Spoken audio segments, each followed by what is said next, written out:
નમસ્કાર મિત્રો, માનવ જ્ઞાન સેશનમાં ફરી તમામ ઉમેદવારોનું સ્વાગત છે। આજે મહત્વપૂર્ણ અપડેટ લઈને આવ્યા છીએ। તમામ જે રેગ્યુલર આપણા ઉમેદવારો છે એમને રોજબરોજની કંઈ ના કંઈ નવી અપડેટો આપણે આપતા હોઈએ છીએ।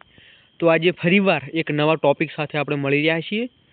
આઈ હોપ કે તમે બધા મજામાં હશો ને થોડી રાહ તમને જે જોવા મળી રહી છે, થોડી નહીં પરંતુ છેલ્લા 5-1 મહિનાથી તમે ટેટ 1ના ઉમેદવારો છે એ રાહ જોઈને બેઠેલા છે, પરંતુ અત્યાર સુધીમાં સરકાર તરફથી જે આપણને સારો એવો જવાબ નહોતો મળ્યો, જેના કારણથી જે ઉમેદવારોની ધીરજ ખૂટી અને ઉમેદવારો પહોંચ્યા છે ગાંધીનગર।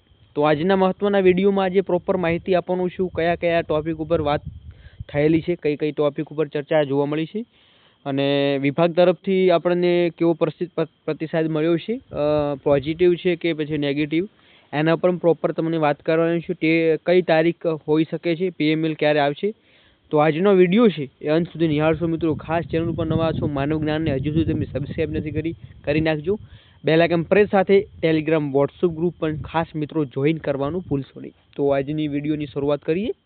થોડી આપણે મિત્રો જે અપડેટ છે એની ઉપર થોડી તમને ચર્ચા આપણે ટેટ 1ની આપી દઈએ। એના પહેલાં આપણે મિત્રો મહત્વપૂર્ણ થોડી એક અપડેટ મળી છે, એના ઉપર થોડી વિગતવાર ચર્ચા કરીએ, પછી કઈ તારીખ અને કયા પોઝિટિવ આપણને પ્રશ્નોનો જવાબ મળ્યો છે એની ઉપર પણ પ્રોપર વાત કરશું। તો ટેટ 1ના ઉમેદવારો ખાસ ચર્ચા ઉપર બન્યા રહો મિત્રો। ધોરણ 9થી 12માં જ્ઞાન સહાયકમાં હવે સ્નાતક અને અનુસ્નાતક પાસે પણ તક છે। અહીંયા વયમર્યાદા વધારી અને 48થી 50 વર્ષ કરાઈ છે। અહીંયા ચોક્કસ મિત્રો અહીંયા બેનિફિટ મળશે, કેમ કે અહીંયા ઉમેદવારો છે મિત્રો આપણને ખબર છે કે ભરતી ઓછી થાય છે, જેના કારણેથી અને ઉમેદવારો છે એ મળી રહ્યા નથી।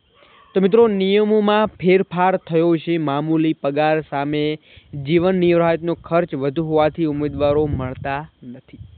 રાજ્યની સરકારી અને ગ્રાન્ટેડ શાળાઓમાં શિક્ષકોની ઘટ પૂરી કરવા માટે સરકાર દ્વારા 2023માં જ્ઞાન સહાયક યોજના ચાલુ કરાઈ છે, પરંતુ આ યોજનામાં રહેલી નોકરીની અનિશ્ચિતતા અને મામૂલી પગારના કારણે ઉમેદવારો તેમાં જોડાવા માટે ઉત્સાહિત દાખલ કરી રહ્યા નથી। ત્યારે શિક્ષણ વિભાગે નિયમોમાં ફેરફાર કર્યો છે। શાળાઓમાં જે શરૂ થઈ છે તેમાં 1 મહિનો આજુબાજુ થયો છે। ટૂંક સમયમાં ભરતીની જાહેરાત કરાશે અને 30 જુલાઈ સુધીમાં જ્ઞાન સહાયકની ભરતી થવાની શક્યતા છે। એટલે કે 30 તારીખની આજુબાજુ એ જ્ઞાન સહાયકની ભરતી થશે। જ્ઞાન સહાયક યોજના અંતર્ગત ઉમેદવારોને મહત્તમ 11 માસના કરાર ઉપર લેવામાં આવે છે, પરંતુ વાસ્તવિકતા એ છે કે 11 મહિનાના સમયગાળાની નિશ્ચિતતા હોવાતી નથી। જો કે આ શાળામાં નિયમિત નવી નિમણૂકથી બદલીથી શિક્ષક હાજર થાય તો તે જ્ઞાન સહાયકને તરત છૂટા કરવાના રહે છે। કાયમી શિક્ષકમાં આવતા જ્ઞાન સહાયક બેરોજગાર બની જાય છે, જેના કારણે નોકરીમાં સતત અસલામતી અને અનિશ્ચિતતાના મહોર લાગી છે। અનિશ્ચિતતાની ડરથી પૂરતા ઉમેદવારો જ્ઞાન સહાયક બનવા માટે આગળ ન આવ્યા। મિત્રો જે અનિશ્ચિતતા જોવા મળી રહી છે, જેના કારણે થઈ અંતે સરકારે લાયકાતના ધોરણમાં મોટો ફેરફાર કર્યો છે।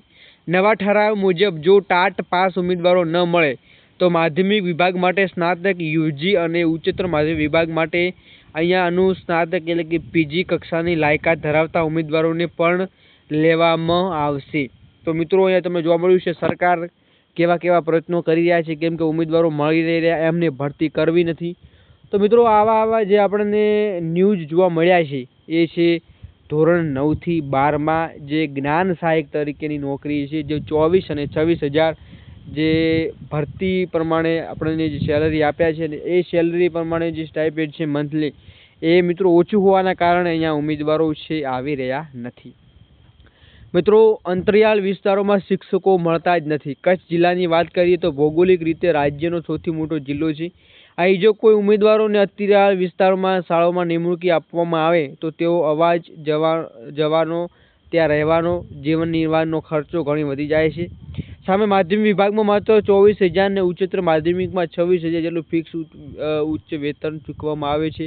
આ મામૂલી પગારમાં કચ્છના છેવાડાના ગામડાઓમાં રહીને નોકરી કરવી ઉમેદવારોને પોસાતી નથી।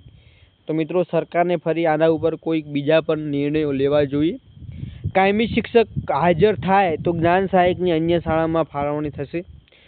જે દરમિયાન શિક્ષણ વિભાગ દ્વારા જ્ઞાન સહાયકને ઘરપત અપાઈ છે. સરકારી અને બિન સરકારી અનુદાનિત માધ્યમિકમાં ઉચ્ચતર માધ્યમિક શાળાઓમાં જ્ઞાન સહાયકની જગ્યા પર નવી નિમણૂકીને બદલીથી જે ફાજલ નિમણૂકીથી કોઈ શિક્ષક આવે છે તો મિત્રો જ્ઞાન સહાયકને છૂટા કરવાના રહેશે. તો આવા નિર્ણય છે મિત્રો જ્ઞાન સહાયક તરીકે લેવામાં આવ્યા છે. મિત્રો ટેટ 1 ભરતી આગળના વધવાનું કારણ સામે આવ્યું છે અને એકવાર ચોક્કસ તમે વિડીયો નથી નિહાળ્યો તો ચોક્કસ મિત્રો વિડીયો ડિસ્ક્રિપ્શનમાં લિંક મળશે અથવા તો આપણી ચેનલને વિઝિટ કરી તમે વિડીયો નિહાળી શકો છો. તો આજના મહત્વપૂર્ણ અપડેટ શું છે એની ઉપર થોડી વાત કરી લઈએ.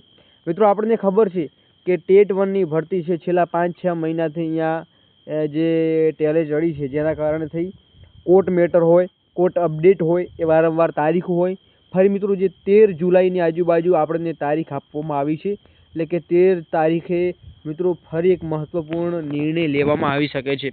મિત્રો લાંબા સમયથી અટકેલી ટેટ 1ની ભરતી માટે માંગ ઉઠી છે. મિત્રો અહીંયા તમને જોવા મળી રહ્યું છે કે મહત્વનું એ જોવા મળી રહ્યું છે કે ગાંધીનગરમાં ઉમેદવારોએ હલ્લાબોલ કર્યો છે અને મોટી સંખ્યામાં જે ટેટ 1 પાસ આઉટ ઉમેદવારો છે એ એમનું પ્રોવિઝનલ મેરિટ લિસ્ટ જાહેર ન કરવા, જિલ્લા પસંદગી, શાળા પસંદગીના આગળની પ્રોસેસ કરવા માટે થઈ અહીંયા ઉમેદવારો પહોંચ્યા છે. તો વહેલી તકે ભરતી કરવા સરકારને રજૂઆત કરવામાં આવી છે. ઉમેદવારોમાં ભારે ચિંતા અને અસંતોષનો માહોલ અહીંયા જોવા મળી રહ્યો છે. તો આવા નિર્ણયો, આટલા જે સૂત્રોચ્ચારો આપણને જોવા મળી રહ્યા છે કે ક્યાં સુધીમાં અહીંયા જે આ છેલ્લા 5-6 મહિનાથી ભરતી અટકી રહી છે એ ભરતી સત્વરે જલ્દીથી જલ્દી કરવા માટે ઉમેદવારો એમને નિવેદનો આપ્યા છે. તો પ્રોવિઝનલ મેરિટ લિસ્ટ જાહેર કરવાની માંગ અહીંયા બહેનો દ્વારા પણ કરવામાં આવી છે. જે આપણા ઉમેદવારો છે, તંત્રની ઢીલી નીતિ સામે યુવાનોનો આક્રોશ અહીંયા ચોક્કસપણે આપણને જોવા મળી રહ્યો છે. મિત્રો અહીંયા તમને જોવા મળી રહ્યું છે કે લાંબા સમયથી અટકેલી ભરતી યુવાનોનો પરેશાન અહીંયા જોવા મળી રહ્યા છે, કેમ કે યુવાનો છે એ આ ભરતી માટે થઈ અને લાંબા સમયથી પ્રિપેરેશન કરી રહ્યા હતા, છતાં પણ એમ લોકોએ પરીક્ષા પાસ કરી છતાં પણ અહીંયા એમને કોઈ હજુ સુધી કોઈ બેનિફિટ એમને મળ્યા નથી કે સારા એવા ન્યૂઝ એમને કોઈ મળ્યા નથી.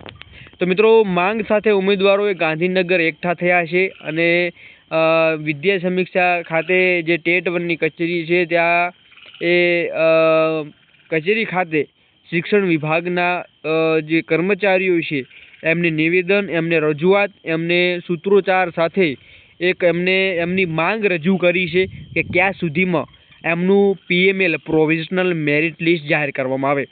તો મિત્રો હવે જોવાનું એ રહેશે કે નવા ન્યૂઝ શું મળે છે. તો આ ઉપરથી હવે શું સરકાર જલ્દી ભરતી પ્રક્રિયા પૂર્ણ કરશે. તો મિત્રો કાયમી શિક્ષક ભરતીનું લિસ્ટ જાહેર કરવા માંગ છે. ભરતી પ્રક્રિયાનું સંપૂર્ણ શેડ્યુલ જાહેર કરવાની માંગ જાહેર કરવામાં આવી છે. એટલે કે ભરતી પ્રક્રિયા ક્યાં સુધીમાં પૂર્ણ થશે, એમની જિલ્લા પસંદગી, શાળા પસંદગી અને આગળની પ્રોસેસ કઈ તારીખે કરવામાં આવે એવી માંગ સાથે ઉમેદવારો પહોંચ્યા છે. તો મિત્રો ચોક્કસ ટૂંક સમયમાં કોઈ ન્યૂઝ મળે છે તો તમને આપણી ચેનલના માધ્યમથી માહિતી મળી જશે. તો આજના વિડીયોમાં બસ આટલું જ. ફરીવાર નવા ટોપિક સાથે મળીશું. ત્યાં સુધી જય હિન્દ, જય ભારત.